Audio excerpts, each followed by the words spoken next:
However you look at it, it feels like social media is having a drastic impact on the way we approach the craft for both seekers and initiates alike. And I think that it's time we have a discussion about it. But, who could I call? Operator, connect me to Thorn Mooney.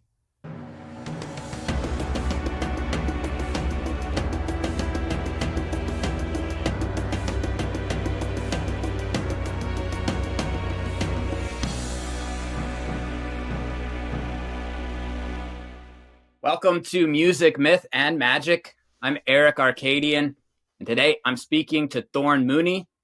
Thorn is the High Priestess of Foxfire Coven, as well as the author of Traditional Wicca, A Seeker's Guide, and The Witch's Path, Advancing Your Craft at Every Level.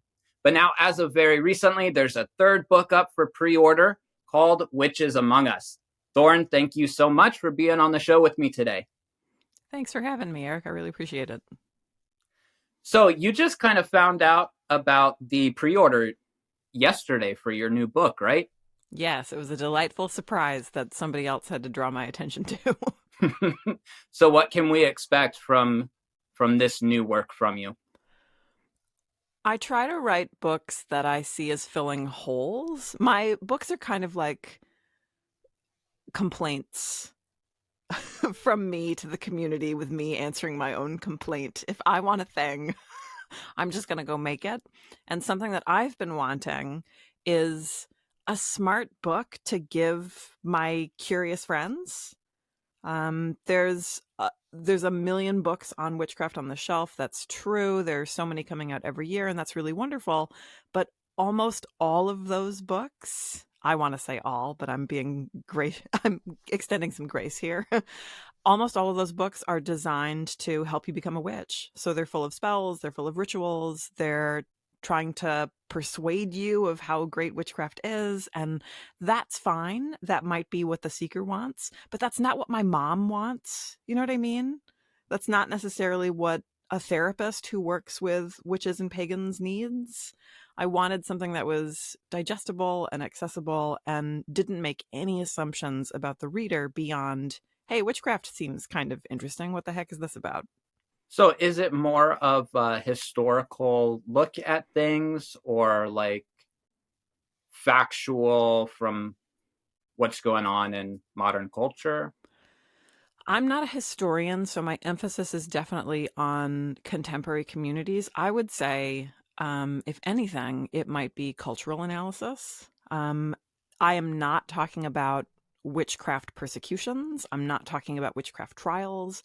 I'm not trying to make connections to Salem. I'm doing none of that. I am looking exclusively at people today who call themselves witches.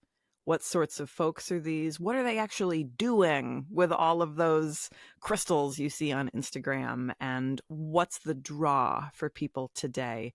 How do witches today define their individual traditions in contrast to one another? What's the big deal between witches saying that, well, Wicca is just one type of witchcraft, right? Like, are these things really different? Are witches actually pagan?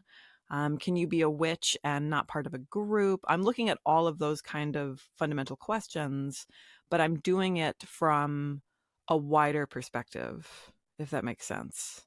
Yeah, that makes total sense. And that sounds really exciting. So I will definitely look forward to picking up a copy. I believe the pre-order date now is estimated for October of 2024 as the release. So yes, it's gonna be a something Halloween to baby, I think. yeah, something to look forward to for later this year. I'll be excited to pick that up. So we have talked about quite a few interesting topics over email when we were discussing setting up this conversation. So I'm just going to jump right into one of them. Thorn, what do you do when you start feeling not magical? That's never happened to me. I am at my peak constantly, and the rest of you just have something wrong with you. um, done. um, well, I I think we have to interrogate what we mean by feeling magical. I feel like sometimes when we get into trouble, when we're feeling bad, it's often because we have expectations for how we should feel or what we should be doing that maybe aren't super reasonable.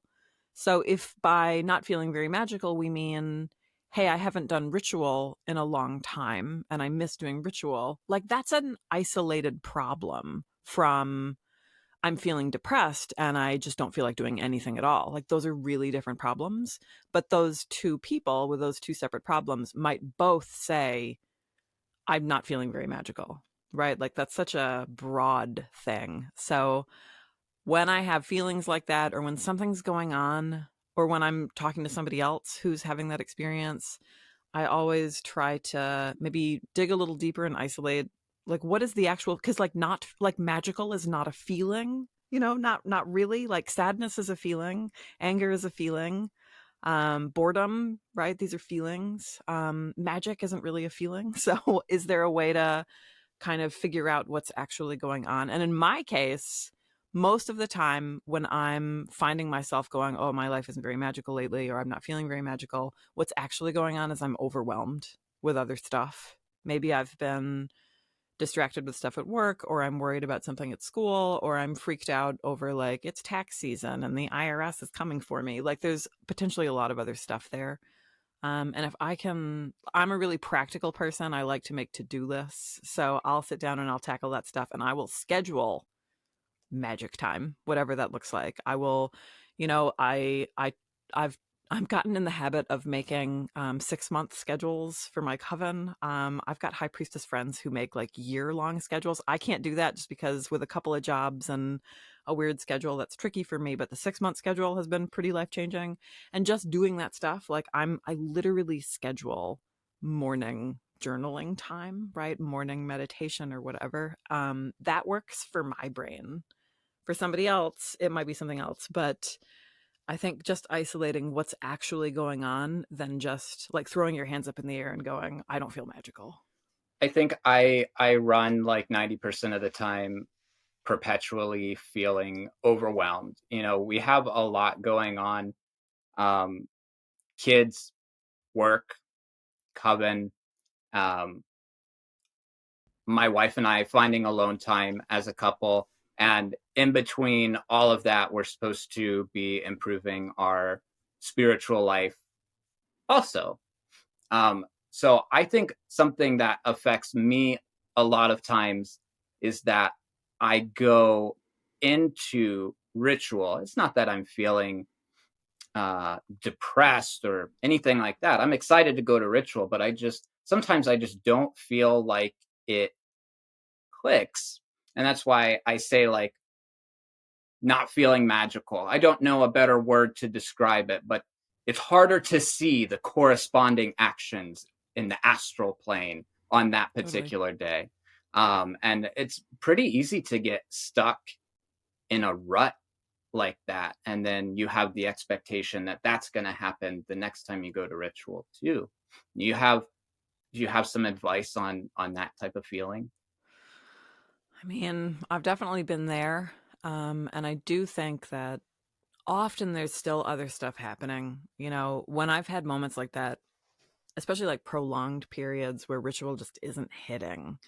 Um, Honestly, like if you're in a leadership position and you can just do this, I would say, you know, everybody clutch your pearls for a second, but like toss the ritual just for once and try something else. Just see, is there a way to kind of snap yourself out of it, snap your coven mates out of it, like whatever's going on? Like, is there something about the routine? Because even though like you can have a set liturgy, you can have a traditional ritual, you can have all of those elements, but that doesn't mean that you have to always do it in your living room, right? Or always do it with the same type of food and drink, or always do, like, is there a way?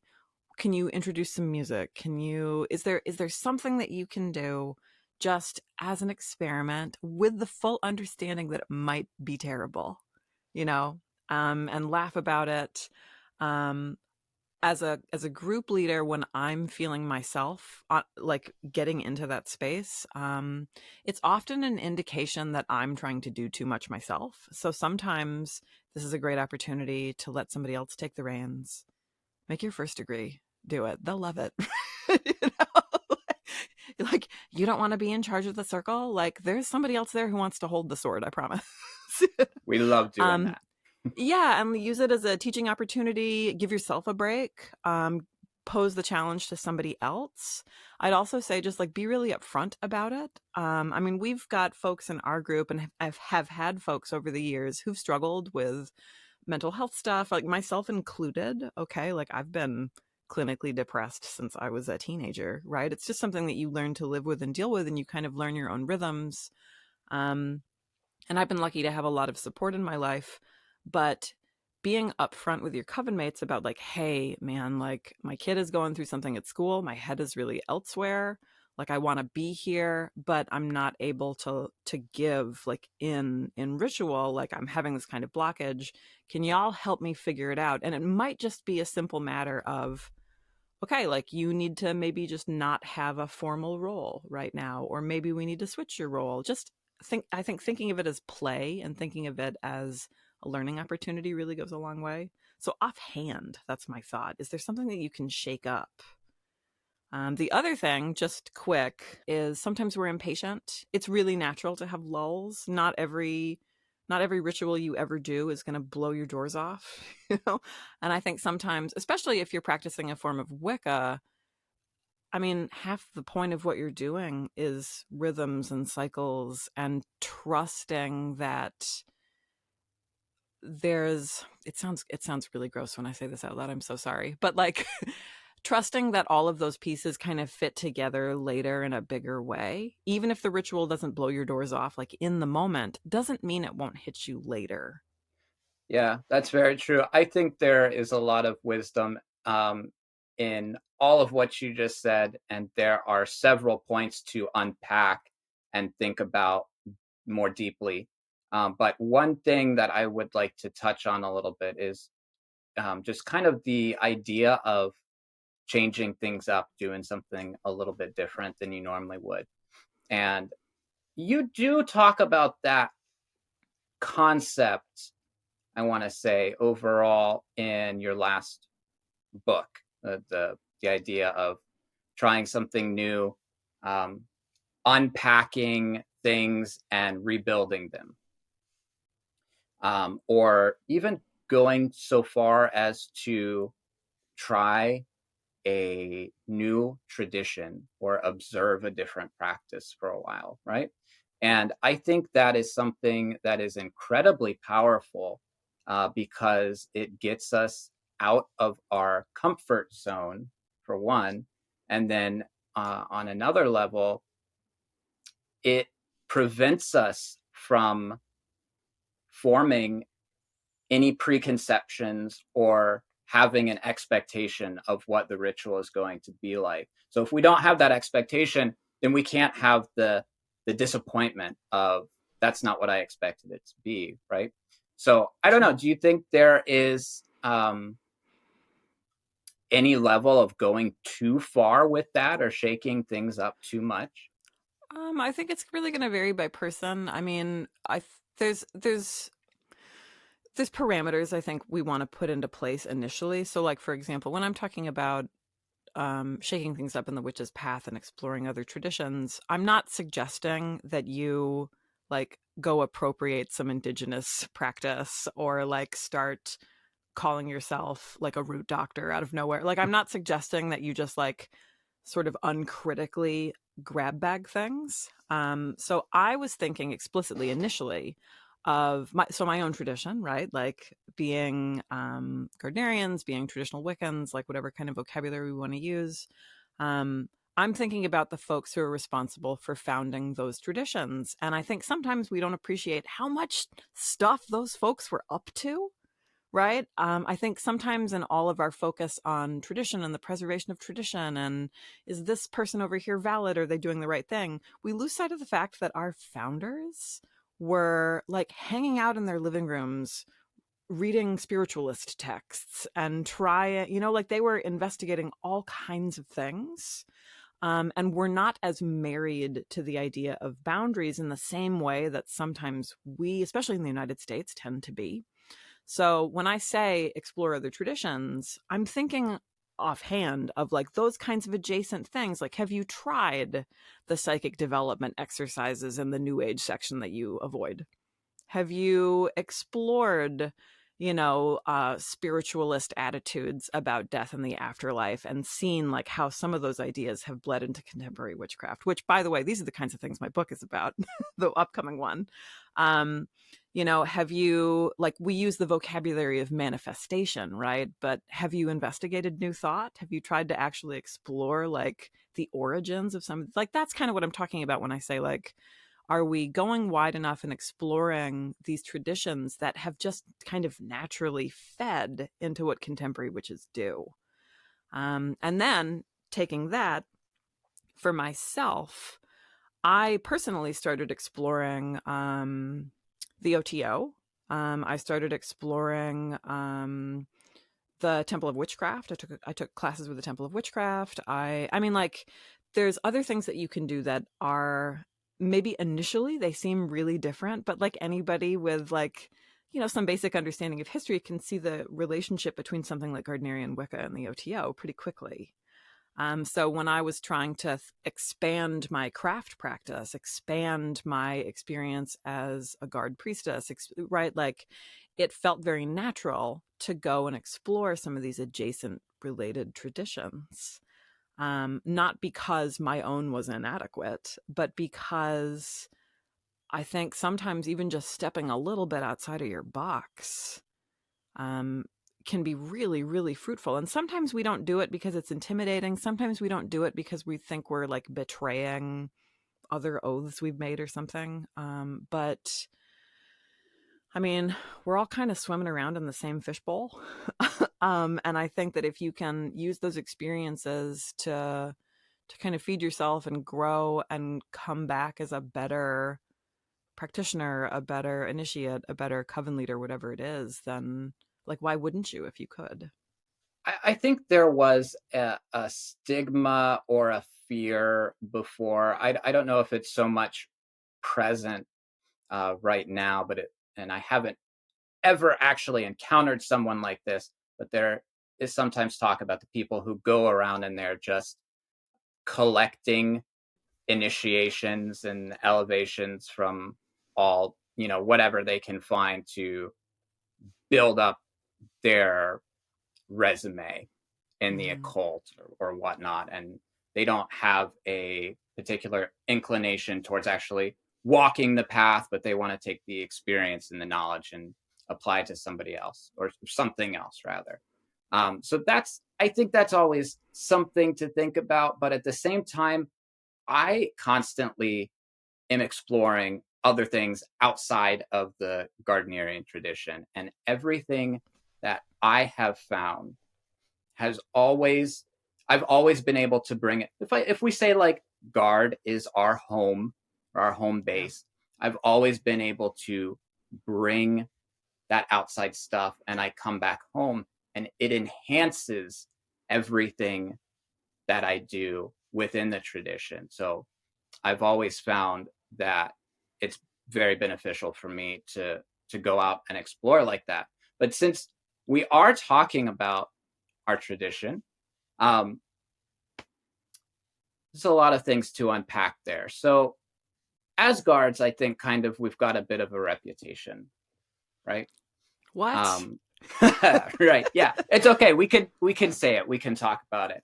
Surely Sometimes we not. have sometimes we have a bit of an attitude, and I think sometimes that attitude, not you and me, of course, but the It's other definitely the me. other guards, um, the other guards, they have sort of an attitude sometimes, and you mentioned it. It's about preserving the tradition.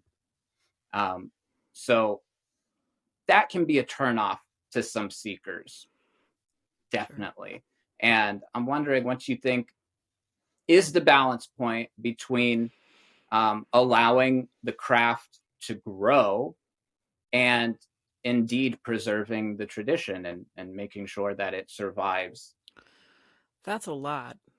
And I think I have a lot of connected thoughts.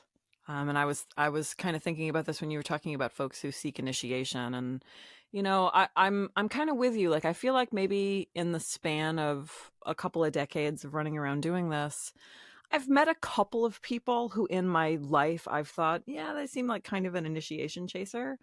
But mostly I think that that's, I don't know, it feels a little bit like razor blades and Halloween candy or something. Just because if you flip that, let's say I'm an initiation chaser, okay? Some people have said that. That's fine. um, Somebody still has to give me the initiation, right? Like why aren't we holding those folks accountable? I guess is kind of part of it, because I think the other thing is if I've got initiations and other traditions, presumably I've earned those. Like being an initiation chaser sounds really difficult to me, because like I've got another initiation, and I worked really really hard for that. If I just wanted to chase something, surely there's easier things I could have done. And if you're worried about initiation chasers, then maybe your criteria for seekers is too low. Mm. So I kind of want to flip that. And that to me is related to what we think it means to preserve a tradition. Because I feel like I really don't like the use of the word standards. It makes me uncomfortable because it makes me think about like beauty standards, or like I'm in education, right? Like education standards, things that are actually really difficult to measure and are often like bureaucratic and capitalistic. But there's a connection between what we think it means to preserve the tradition and what we think it means to be worthy of a tradition. And sometimes those things don't always go hand in hand. I know a lot of people who have a lot of words on the internet about preserving the tradition who seem to only initiate assholes, right? So like, what tradition are we preserving if like you're churning out assholes? Yeah. Right? Like, is that somewhere we want to hang out? I don't know. Right. um, and I know other folks, outside of initiatory spaces who have like eclectic covens or whatever. And like they have really powerful, profound rituals full of grounded, intelligent, creative people. And like, why isn't that worth celebrating? Like I feel like there has to be something more at stake. Like there has to be something more at stake than just, well, these are the words of the ritual, and if you do them different, then you're bad.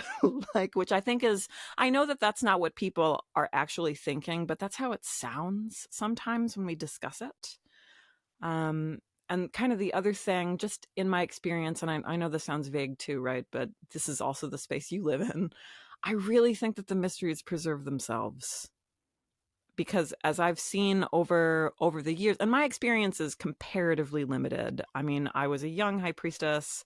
I really haven't been doing, I mean, like, sure, Foxfire has been around since like 2014, 2015, but that's nothing when you look at a lot of other groups. So I'm definitely still learning, but I've seen folks weed themselves out when practices are bad or they don't work. If I introduce something and it sucks, we know it pretty quickly, So I feel like insincerity roots itself out. I feel like ineffectiveness roots itself out. And I kind of just don't worry so much anymore. Well, beyond preserving the craft and that type of attitude, um, how do you think social media is impacting how seekers approach the craft and how they might come about interacting with it for the first time, or even beginning their journey and learning, taking their first steps? I hope that seekers are more well informed. I tend to be a bit of an idealist when it comes to social media. I mean, I think we probably all have a love hate relationship. I tend more toward the love side than I think a lot of people. I know I get teased by a lot of my elder millennial and Gen X friends that like I really like TikTok. I think TikTok is my favorite platform. And there's a lot of like, well, how can you stand it over there? And what I love about it is how much of a grab bag it is, and how it potentially like platforms all kinds of people, which isn't to say that it doesn't have its problems, but that means that if I'm 17 and I'm interested in witchcraft and I'm on an app like TikTok, I'm potentially seeing Gardnerians and green witches and people who are inspired by Robert Cochrane. I'm seeing people with their Italian folk practices. And I'm seeing so many things. Whereas when I was 17, it was, the small section at Walden Books and some Celtic magic Wicca book. And I mean, I had to work really hard even to just find like Gardnerian stuff, right? Gardner wasn't in print at that point, at least not easily for a kid in the suburbs in the United States. So I think that seekers have more freedom and more opportunity to get a better handle on what they can expect and what they might want, which means I hope that even if we're seeing fewer seekers, which I don't necessarily think that we are, the ones that we're getting have a better sense of what they're getting into. Okay, so hopefully more informed, and you mentioned like back in the day only having access to some books, whereas a seeker can potentially just pop online and they'll have access to all this information from a bunch of different practitioners. But it makes me think, at least to have written a book, you kind of have to compile a fair amount of information and work on it for a while. Whereas to make a social media post that someone interacts with, it can take me 30 seconds and I can back it up with nothing and I can just put out a bunch of BS. So, what do you think the danger there might be with not better informed, but misinformed? Oh yeah. Oh yeah. I mean, and that's that other side of the spectrum. And you're totally right. It's not like people are just that 17-year-old, right, consuming all the TikTok videos that I just made up isn't necessarily wiser than me at 17 with my Walden Books pile. um I mean, and I see this sometimes in my young students, teaching high schoolers, and now I'm at a university. And yeah, like every student has a laptop. They can look up whatever, but mostly they're real bad at citing stuff. A lot of what I'm doing in the classroom is going, okay, but like, why do we think this source is authoritative? Let's walk through I do an exercise. It's actually in the Witch's Path. I adapted it from a classroom exercise where each student will get a text of some sort. Maybe it's a website or a book or whatever. And their job is to articulate who wrote it. What are their credentials? Are there any conflicts of interest, right? Is there money at stake somewhere? Are they selling something? Right? Like where do the credentials come from? Like I make them do like a mini kind of deep dive into a singular text, because that's true. Me being popular on a particular platform doesn't actually mean I'm an authority, especially on a place like TikTok where, you want to talk about like magical thinking. Let's talk about how most of us have no idea how algorithms work, right? But it's like, oh, I better do this and the algorithm will punish me, right? Or reward me. But all you know for sure is that I'm popular on a platform. It doesn't mean that I'm wiser. I mean, especially like YouTube, and I'm thinking about YouTube because I've been on it for so long, but YouTube definitely rewards slick appearances. I mean, if I wear makeup, the video is going to do better. That's just a fact. So I think the whole access to information really has to be partnered with discernment. And unfortunately, like an individual coven leader isn't in charge of that. There's a whole lot of factors that go in there. But I feel like the best we can do, we've got a couple of options. We can either try to counter misinformation with better information, which is, I think, like what you're doing here and what I'm trying to do when I write books or I'm in a classroom or whatever. Or I think we can trust, maybe naively, but I think we have to, that those folks will also weed themselves out, right? It's kind of like how the mysteries preserve themselves. My experience has been, admittedly limited compared to a lot of other group leaders, but my experience has been that folks who lack discernment also sort of remove themselves somehow, usually without much effort on my part, whether because they'll be interested in something else later, or they'll decide that something we're doing is awful, or they believe a rumor, or that whatever, you know. I hear a lot of stuff on social media, and maybe you do too, about how like, well, Gardnerians are all, it's all like, you know, sexual perversion. It's really strange. It feels like being in like the 1960s again, where it's like, you know, well, they make those women take their clothes off, and it's wrong. And I'm just like, wait a second. I thought we were liberated and we were allowed to take our It's a clothes off, sex but cult. it's a sex cult. And I'm like, sure ish. But it's really weird having like an 18-year-old tell me that I'm being manipulated if I choose to do something with my own body. Like, that's really weird. Like, give my grandma a call. Okay, you brought up a lot of interesting things that made me think many thoughts. So something you said reminded me. I can't remember if you talked about it in your last book or if I heard you say it in another interview somewhere. But it is the fact that you don't show like your real working altars. When you post an altar on social media, you've dressed it up, you've made it look pretty. And I think um, a lot of people do that. I don't usually show like an active spell.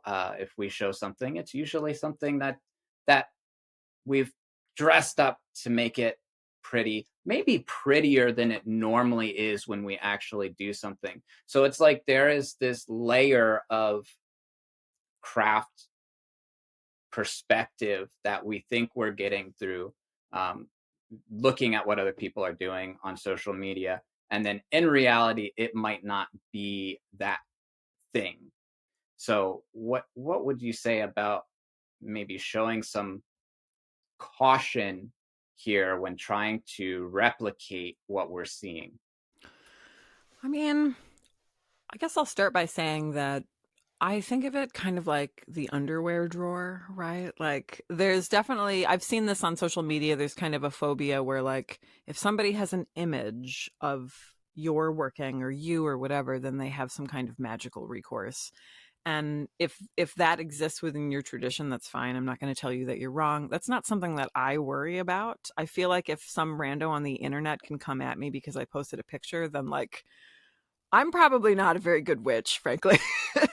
But for me, it's private. It's the same reason that I don't post the underwear drawer, right? It just, there's stuff that I don't want to share because it's for me or it's for my coven. So that's what's going on. I'm not telling folks that they're in some kind of danger. But I guess what gets lost in all of the show and tell on social media, and it's not that this is new with social media. I mean, Gardner got criticized for being in tabloids. I mean, you think about people like Lois Bourne, like all these people writing books and being photographed, right? Doing ritual stuff. It takes 5 seconds to find naked pictures of practically any high priestess you can name, right? Right. And that's long before social media. I think that we have to be aware too that whatever else witchcraft is, a religion, a spiritual practice, whatever else it is, it's also a consumer market. And if people can sell it, they will. And that's always been true. And I'm not saying that that's, you know, inherently bad or whatever. But when you're on social media, when you're on Instagram and you're looking at altars, you are also being marketed to. Maybe inadvertently, maybe indirectly.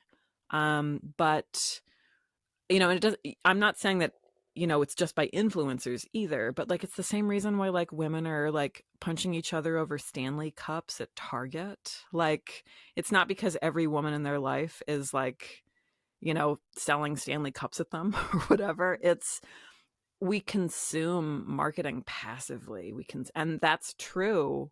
Like, you know, there's a few years ago where everybody had to have Moldavite, right? Where did that come from? It's not because there were like Moldavite stores. It's because we were all talking about Moldavite, and you get something in your brain And that's just kind of how our human pea brains work. So I think if you're just conscious that our choices are not innately, um, they're not as individualized as we think they are. We're all not as original as we think they are. I mean, the clothes that I like, right? This is very like blue sweater scene in Devil Wears Prada. Like the clothes that I like aren't because I'm original and creative. I can only buy whatever's on the rack. And what I like has been at least partially dictated by what I've seen available, what I've seen on other people. And that's true in magic, right? Suddenly everybody was doing simmer pots a couple of years ago, right? You can't find that stuff in books from the 90s. And it's not Yeah. because people weren't doing it. I'm not saying that it was invented, but things are popularized. In 2012, we were all buying animal parts and putting stuff in jars. So like it's a consumer market too. So I think that goes back to the discernment and the awareness. I'm wondering if, in light of kind of how, I guess, we're being more mass marketed to than a lot of people want to realize or admit. Do you think, or have you noticed any changes or differences because of this in the way that people might approach even like uh, being a solitary practitioner or seeking a coven? I think maybe we come in kind of collectively with more expectations, and maybe there's more room for disappointment. Mm. Whether we're talking about joining a coven or deciding to practice solitary and kind of building an individualized practice, when there are so many products on the market and so many conflicting books, and we have witchcraft influencers, right? And you can see all kinds of stuff on the internet. Um, you go into things, I think, with a level of expectation that I don't think that I had myself when I was coming in. Not because I didn't have expectations, but I remember reading Wicca, A Guide for the Solitary Practitioner by Scott Cunningham when I was probably 14 or whatever. And he writes about casting a circle. And I remember thinking to myself, what the fuck does that look like? you know? And now you could just YouTube it. You could just watch somebody cast a circle. But when I'm 14 and I'm sitting there with Scott Cunningham and Silver Ravenwolf and I'm going, and they're saying something like, visualize blue light shooting out of your index finger or something, like, I don't have a reference point for that. So what I concoct in my teenage bedroom is probably going to look really different from whatever you're doing in yours. So I don't always know, did I do, like, you still have those questions. Did I do it right? Did it work? I think that's very natural. But now, well, you can just compare what you did to that Instagram reel. And I feel like there's something that's kind of, I don't know, there's something that's kind of sad about that to me, because I feel like it takes away some of there's something really valuable about those flailing first exploratory experiences that I think a lot of particularly young witches don't necessarily get anymore, especially when there's so much pressure to be an expert right away and to monetize what you're doing right away. There's so many beginners with podcasts or TikTok accounts or whatever. And I'm not saying that they shouldn't be producing content, but there's a difference between like sharing your experiences as a newcomer and putting together memes to educate other new witches, right? Like those are different things. Um, so I'd say like I see an overall shift in what we expect of ourselves. And sometimes that's not awesome because I think it robs us of some important growth moments. Yeah, absolutely. I completely agree with that. My first witchcraft book was also Scott Cunningham, and when I was kind of starting out, I went on the internet. I mean, there were like some forums that I was able to find, and I made an executive decision that I needed to stay off of that because there were so many people telling me what to do, and everybody had a different opinion, and it confused the hell out of me. So, I just read Cunningham, and you're right. There are some things in there where it will give you instruction, and you do wonder, how exactly do I do that? But the beauty is we get to create, and we get to have that, what might be sort of an uncomfortable experience that takes us out of our comfort zone, where we get to come up with something for ourselves, and we get to discover what it looks like for me. And what it looks like for me might not look like what it looks like for you, but that's because that's my own personal flavor of magic. And because I've done that several times and with several different things, I have a pretty good understanding of what my magic looks like. But if I was just watching a video of you doing something and replicating what you were doing, I wouldn't know myself so well. So that's a really interesting thought line, that we are kind of robbing ourselves, perhaps a little bit.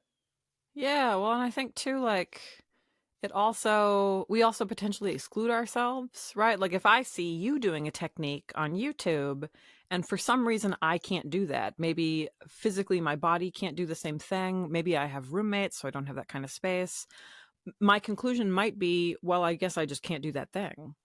Whereas if I'm sitting there alone with the instructions, I don't know. I think, and I've seen kids do this in classrooms. Like, I feel like obviously we want to model for students when we're teaching them something new, of course, but leaving them to their own devices sometimes leads really surprising results pretty often. I can think of examples from being a high schooler and reading my Wicca books, right, and kind of exploring things in my bedroom. And then when I got older and I went to college, I had access to an open community that did like full moon rituals and that sort of thing. And they had drum circles. And I'd never been around other pagans. Like, I'd discovered like AOL chat rooms at that point. So it's not like I was totally isolated, but I'd never been to a ritual that wasn't me just kind of trying something in my room by myself. And there would be these moments in these public rituals. I remember the very first one I went to, where they did, a circle casting. People are kind of standing in a circle. There's some kind of altar in the middle. And we get to a point in the ritual where the group leader says, "And now we will draw down the moon." And what was so interesting was I had an idea in my head of what that meant, because that's one of those classic things that books don't tell you, right? And now, Yeah. you know, create the cone of power. Like, we're okay, like, what is that? But sure. Draw down the moon. And what was so interesting was you could physically watch people in that ring of strangers do different stuff. We were outside. Some people turned and faced the moon and made particular gestures. Some people plopped down and closed their eyes, right? Like, so I didn't leave with any better sense of what it meant to draw down the moon, you know? But if I'm on TikTok and I'm watching some video about how, well, this is what drawing down the moon looks like, and this is what it is. If for some reason that didn't appeal to me, or I didn't like it, or I didn't understand, my conclusion might be, oh, well, I don't like this tradition, or this isn't something I can do, and I just put it away. And like, what a shame. Yeah, that's really interesting, especially the drawing down the moon part. For a long time, you know, my wife and I kind of went on this, I'll say, like a quest, and it was to kind of compare and contrast how different groups within our tradition handled different aspects of ritual, and different flavors of what people do with their magic. And I think, honestly, we learned a lot of differences within the craft, or even within our line and our tradition. But really, like, the biggest thing that it brought home was, that we like the way that we do things. That, like, there were some things we saw that we said, yeah, we like that. We want to do maybe things a little bit more that way. But I think the majority of things that we noticed, it really just reinforced the fact that we like what we do and we're comfortable with what we do. And now we have more reason to appreciate the way that, like, we do things personally. Oh, yeah, I've definitely had that experience. It's like trying a new restaurant and ordering something new and not really liking it, but like, I think ritual and tradition, and sometimes it's like comfort food. or like you don't want to sleep in the hotel bed. The hotel bed is never as comfortable as your own bed, you know. So I totally get that. Jump in topics a little bit because I don't want to get through this whole interview without talking to you about runes. Okay. And when we were talking, you said you're a rune girl, you love the runes. So I want to hear from you. How do you incorporate the runes in your life or in your magic or in divination or whatever? My interest in runes, this is kind of like long, goofy, complicated, right? Like a lot of magical Perfect. things. Yeah, I should start by saying that the joke in my immediate kind of magical community is that I'm heathen adjacent. And that joke started because I went to my very first festival with a good friend, my very first pagan festival. I was in my early 20s and I was woefully unprepared for this festival, like on a logistical level. Our tent leaked. I didn't pack enough food. I brought the wrong sorts of clothes. I forgot sunscreen. Like it was really a disaster. Okay. Like, those scenes with like the city slickers wandering into the woods. It was kind of like that. Um, and it rained naturally on the first day. And my friend and I got completely flooded out of our tent. It was like I was about to start collecting two of every animal. Like it was really bad. And all of this transpired next to a camp of heathens who were sort of, like bemusedly watching like the two Wiccan girls, right? Anyway, a number of heathen communities, right? Like the idea of hospitality is really important. And I think we must have just been really pathetic. But they basically adopted us over the course of that whole week. And it was really wonderful. I made friends that year who are still my friends, who I still camp with. I've been to heathen events, right? And they made jokes the whole week about our adopted Wiccans. um, but I was participating in bloats with them. We participated in some like we engaged with their community that whole week, and it was really, really wonderful. And I learned a whole lot. And I ended up spending a lot of time with one of their folks who practiced divination with runes. And I thought that that was just the coolest thing. And the thing that I liked about it, the thing that was so appealing, was I had been learning tarot. I was pretty new to divination at that point. I was trying to teach myself tarot the way everybody teaches themselves tarot, through books and, just experimenting. And what I really appreciated in contrast about runes at the time, right? This is not a particularly nuanced understanding, but I was really intrigued by the idea that runes were specifically about talking to gods. The tarot had so much emphasis on like my personal symbolism and like what like what was the golden dawn thinking about the color yellow, and like all of that stuff was happening. I was deep diving into like history and esoteric Kabbalah, and that stuff was really cool. But with the runes, at least the way I was seeing it, it was like, no, but is Odin talking to you? Right? Like what happens in your body? Like, is it Freya? Right. And I didn't have um like baseline experiences at that point to kind of wrestle with those kinds of questions and experiences. So I started learning from these folks and learning on my own, and it shifted how I approach tarot too. Okay, like all these things are interrelated. But like those experiences are still really important to me. And my name came out of it in some different ways. I would say like there's definitely a level of depth there that didn't exist initially. And runes are a part of the magic that I work. And I still have connections within these communities, right? I mean, I still identify as Wiccan. But that's how that happened, was with me being incompetent with a tent. So when you use the runes, is it usually just more for divination, or do you use them as a standalone magic tool, or do you enhance your other existing magic with the runes? All of it. All of it, yeah. I definitely practice divination, although I'm still a tarot girly. Like I love the tarot. But I use runes in Magick all the time. I use runes in Invocation. I use runes in kind of the magic I work around my house. Like, to me, they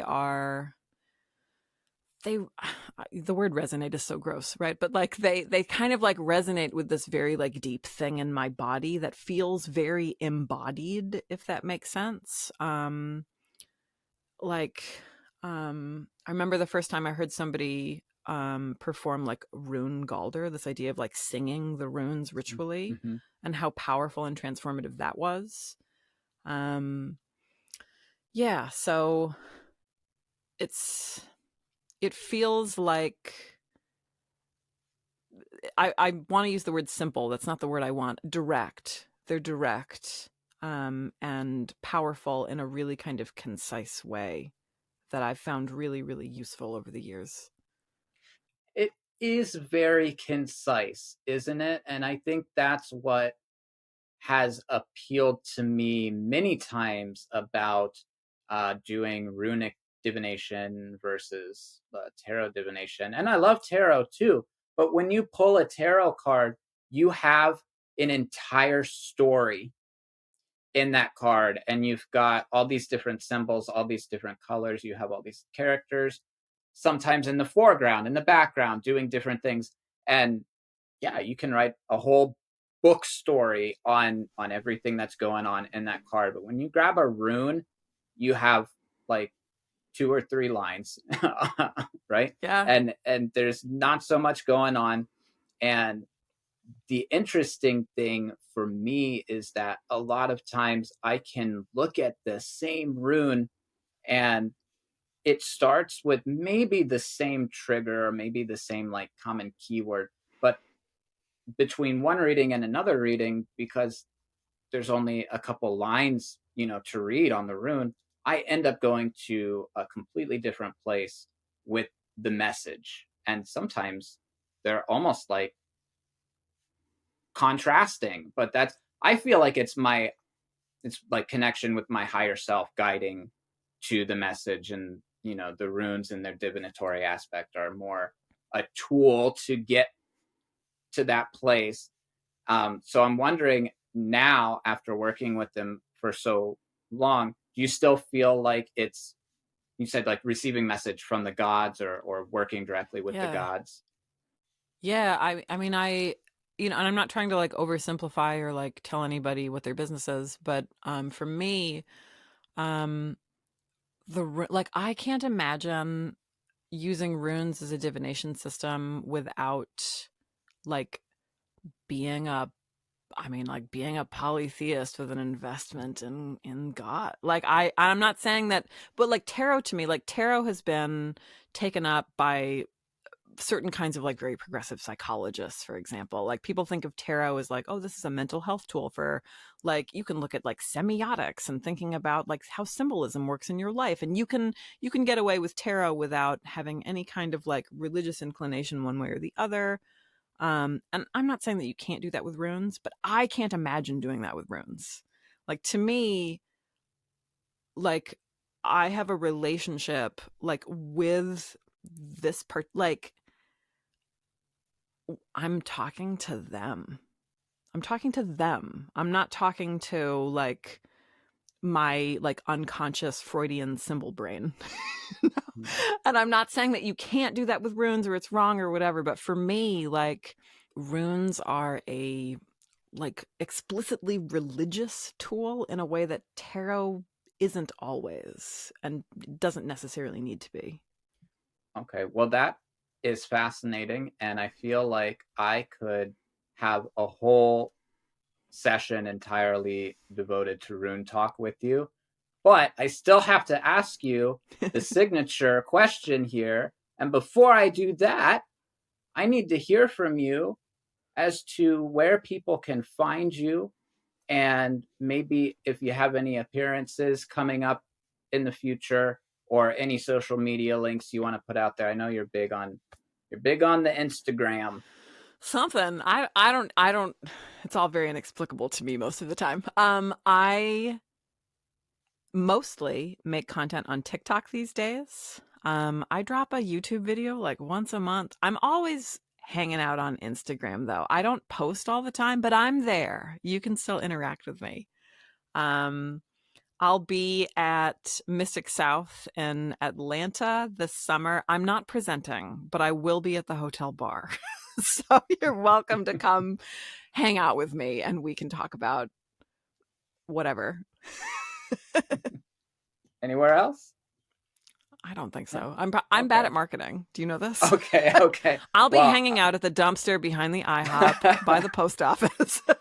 okay. Well, I'm going to post your book pre-order link and Oh links to your yeah. other books and your Thanks. social media handles and You're so the smart. festival. And I'm going to put them in the video description. So if anybody wants to find out more information, all you have to do is click.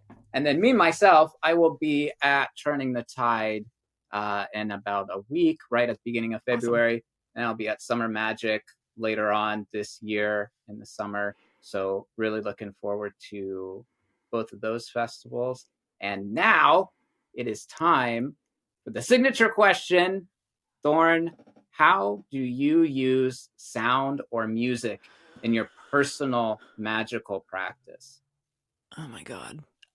So I'm a musician, and the downside of that is I am very, very auditory, which means that I'm very easily distracted. My personal hell is a drum circle most of the time, unless it's like professional drummers. That's not to discourage other people, but if something is just a little bit off, right? I have a hard time like transcending my body for the sake of ritual. You know what Oh I yeah, I mean? feel that. So, Yeah. yeah, so I have to be really careful. I've definitely been in circles where there's been background music. I struggle with background music, not even just ritually, but like in coffee shops, or I have a hard time having a conversation with somebody if like the TV is on in the background. And I don't know if like I should be diagnosed with something or if that's me being a musician or what that is. So when I use music in ritual, it's very intentional. Um, and when I use ritual, especially when I use music in ritual, especially if I'm with a group, it's at key points and it does a thing. And sometimes that thing is lyrical. I've definitely made choices, you know, if you're like dancing in ritual as a group, and I'll make choices where I'm thinking about lyrics and I'm thinking about key changes and I'm thinking about instrumentation, probably in a way that other folks aren't necessarily. So I tend, if I don't want to put that much work into it, I tend to not use the music at all in groups, just because that's a whole level of effort that I don't always want to do. But when I'm by myself, it's kind of a free for all. There's a whole lot of Tool and a perfect circle. I don't know if that's normal. I feel like that might be like a BTW thing sometimes because I mentioned Tool and people are like, yeah, Tool. um, yeah, I tend to not go for explicitly pagan music. Like you're not going to hear a whole lot of like Irish trad, for example. Like I listen to that stuff. I love Irish trad, but I tend not to use it in circle because it kind of makes me feel like a fraud or something. I like metal. I like droney kind of shoegazy stuff for ritual, things that aren't really lyrically driven. But yeah, it's weird. I spend a lot of time thinking about music, but not necessarily using it. Yeah, I totally get you on the distractions.